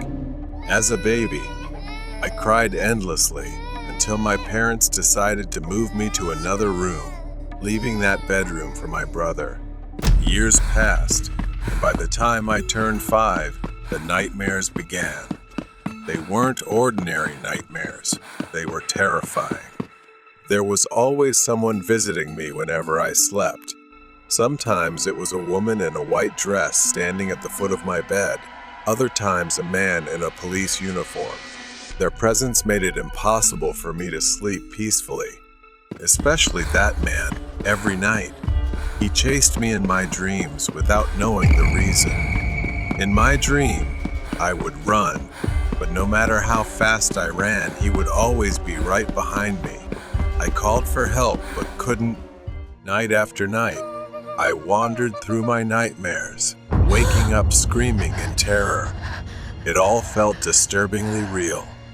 Some nights, he would sit on my bed, his twisted smile inches from my face, staring at me without blinking. All I could do was silently cry and beg for mercy. Not only was I affected, but my parents were exhausted from the sleepless nights.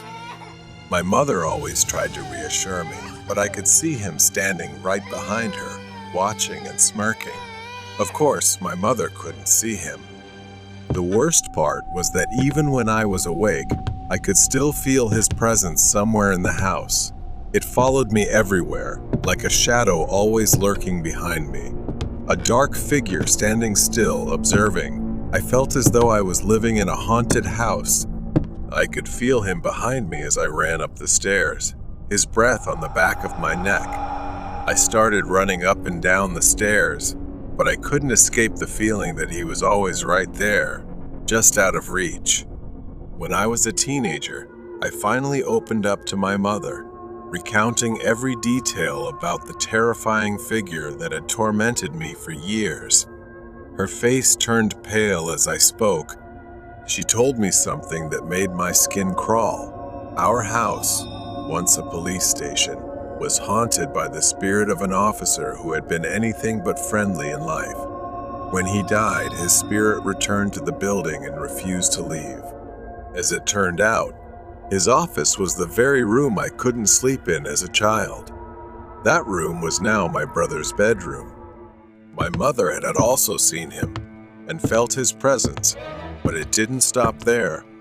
My brother had seen him too, and what he told me sent chills down my spine.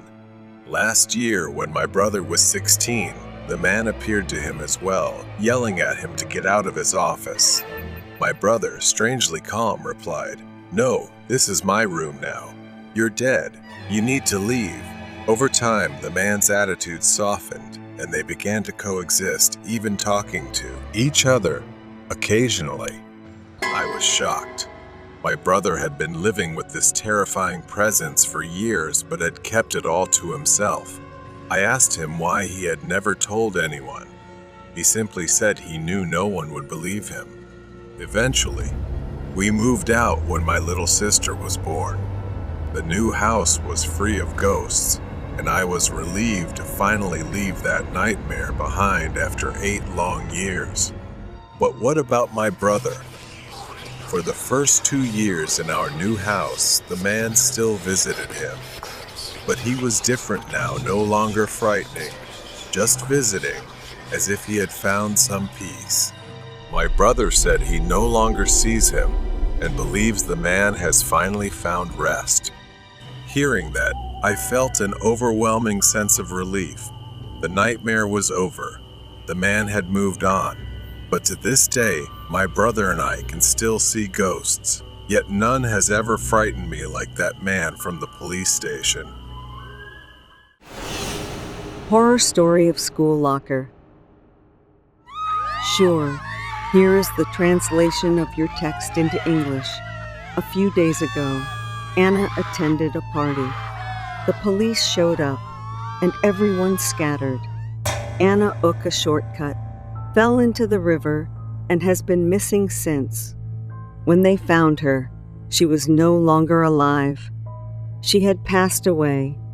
The principal asked Kat to clean out Anna's locker. It had been a week since the funeral, and ANA's mother still hadn't come to collect her belongings. Kat nodded, feeling both curious and fearful. Anna had been one of the popular girls, always surrounded by friends. The news of her sudden death had shocked everyone. She wasn't like that. I was quite shy and had almost no friends. She approached the locker, its dull gray door a stark contrast to the vibrant memories of its owner.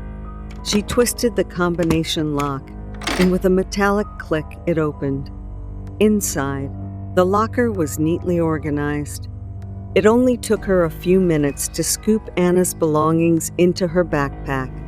There were just a few textbooks, a small makeup pouch, and a neatly folded scarf remaining. As she reached in to gather the items, a strange gust of wind brushed against the back of her neck, sending a shiver down her spine. She glanced around, but the hallway was empty. She picked up the scarf, its silk smooth and cool. She remembered that Anna always wore this scarf like a treasured possession. It seemed that she really loved it. Suddenly, a whisper echoed in the confined space, telling her that the scarf was beautiful and would suit her perfectly. Her heart pounded. Perhaps she had imagined it. She continued cleaning the locker, but the unease lingered. As she closed the door, the whisper came again, more insistent this time, telling her, "Wear it always, and everyone will admire you." How could she refuse? Even as goosebumps rose on her skin, she nodded and tied the scarf around her neck. Although it was silk, it felt heavy, pressing down on her bones. Kat looked up at the mirror and almost screamed. She didn't just look like Anna in that moment. She was Anna.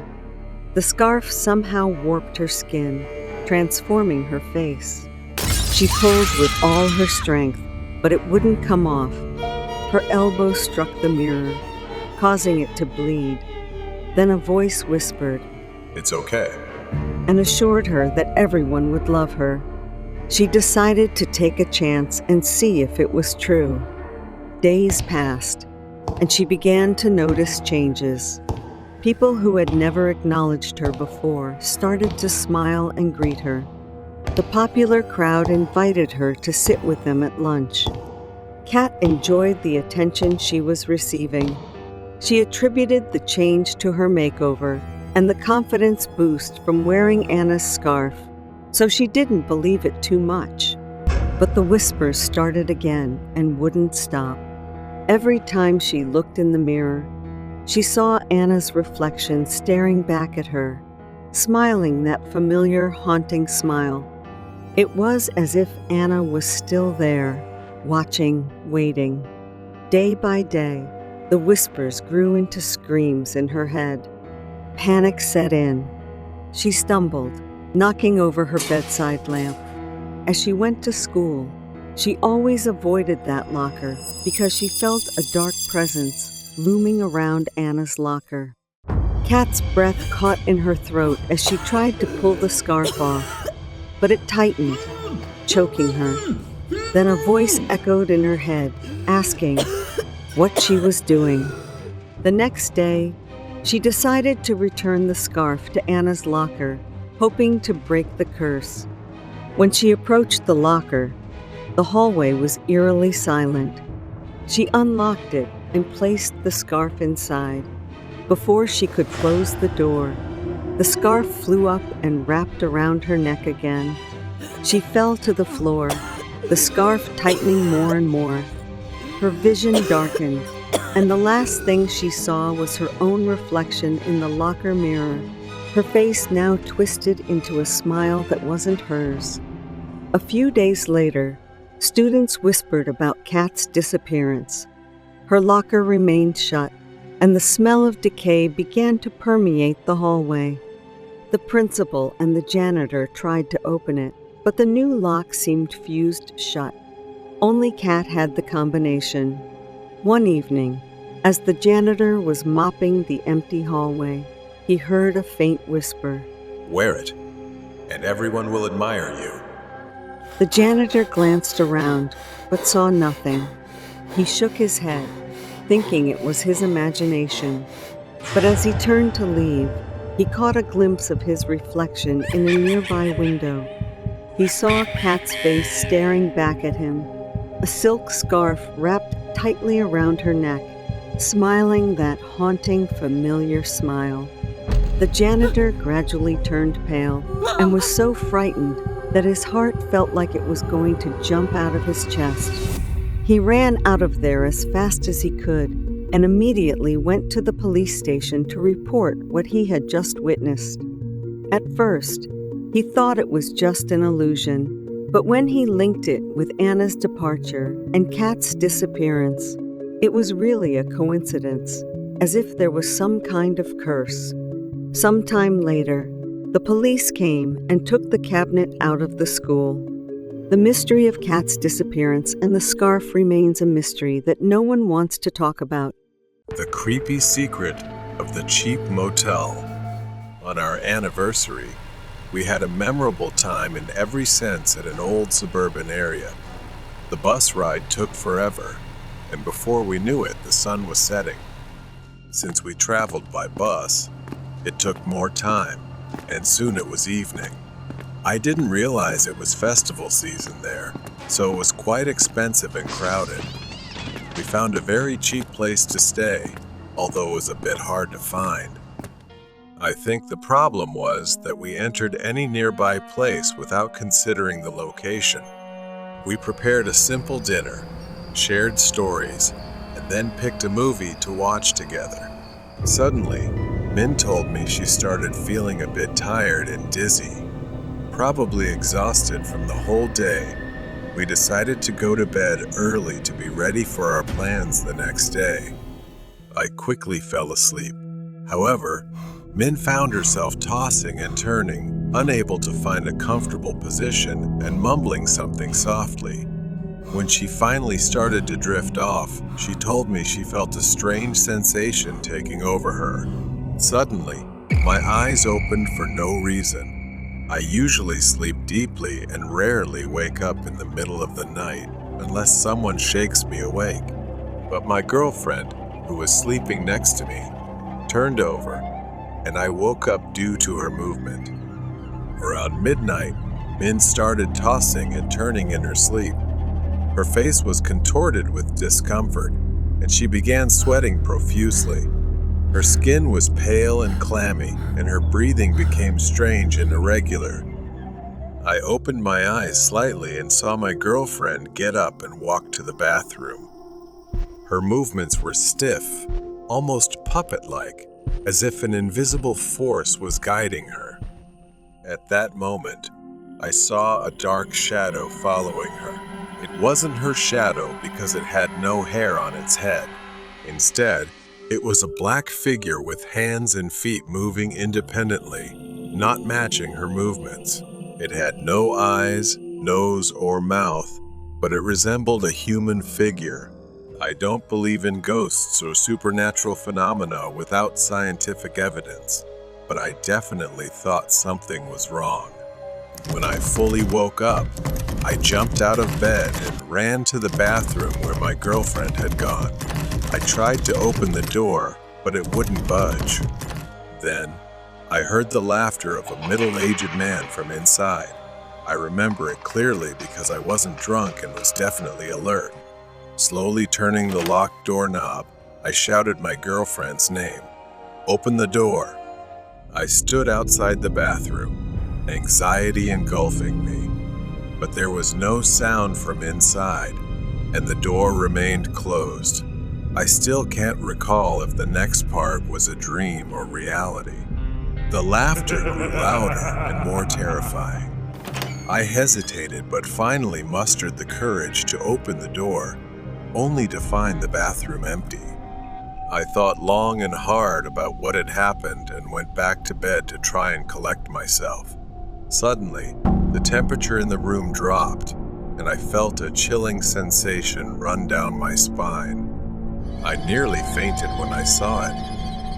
My girlfriend was standing on the bed, staring at me with wide eyes as if possessed by something, then gave me a terrifying smile. I had been dating her for nearly 2 years, but had never seen such a horrifying smile before. Her eyes, once warm and loving, now held a chilling emptiness.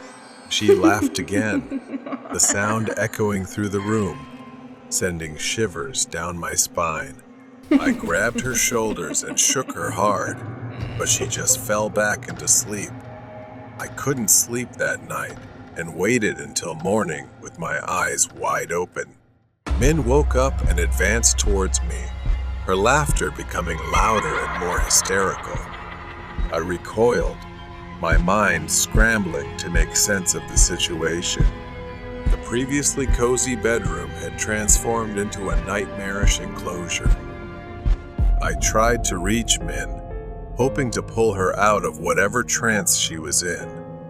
She went silent, her body collapsing to the floor like a puppet with its strings cut. I immediately took her to the hospital because she had fainted, feeling less afraid in the daylight despite not believing much in the supernatural.